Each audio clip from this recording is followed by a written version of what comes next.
At one of my very first jobs, the director, who was immature in her own way, our employer, she really brought a lot of interesting elements to the workplace. A negative attitude, she practiced favoritism, all sorts of things. But one of the things that she brought into the our workplace that was very unique and disturbing was her boyfriend. She actually moved her boyfriend in the facility, and he actually, one of the rooms that we had, offices, she made his personal room, and that's where he had some type of motor vehicles, sort of, selling cars to people kind of deal thing or whatever. And I didn't understand the details of his business, but I know that he helped people get cars through auctions and things like that. In fact, he helped me get my very first car, which was a Ford Explorer.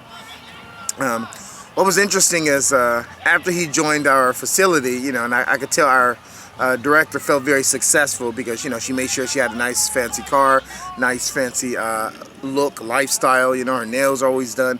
But she reminded me of a lady who really was screaming out attention, almost like she didn't have certain things when she was growing up, so she wanted to make sure she had it now.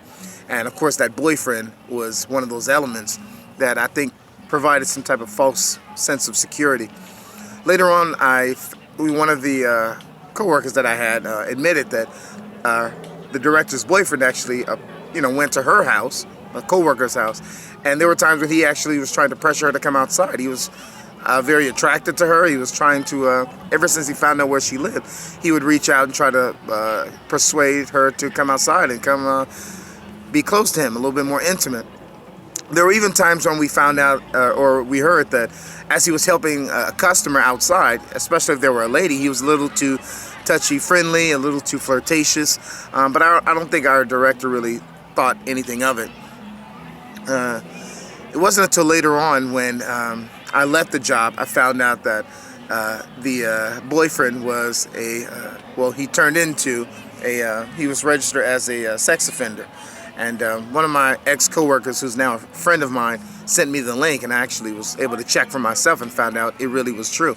That he actually did try to go after a lot of girls, primarily during their adolescence, trying to do a lot of lewd acts, sexual things with all types of people, but particularly underage girls. And I guess I tell that story just to say this, that one of the reasons why I really think that for us men, we need to be mindful and careful not to pressure women into being with us, is women have a lot to deal with. There's a lot that a woman really is putting in jeopardy, when she introduces the wrong type of guy in her life. And of course, the wrong type of lady can interfere with a man's life as well, who's kind of solid in his faith or his quality of life. But particularly ladies, I've met so many women that have been broken down and damaged and hurt because of one or two or three or four situations that they've had with different guys, encounters that changed them for the rest of their lives. Now, of course, these ladies, many times they chose to allow these things to take a deeper root in their lives. But the main thing is, I think for us men, we have to really keep in mind that when a woman opens herself up to us, we have a very, very big responsibility to stay loyal and faithful to her. Now, and I will say that, of course, ladies sometimes see a lot of red flags and will ignore them deliberately. I believe my director at this time, did. She, overlooked the red flags because she wanted to have what she wanted to have. She wanted to have this look of secure and a solid life. But that's not what she had. She had somebody who was a pervert. She had somebody who was not genuine, somebody who was completely on, a different path.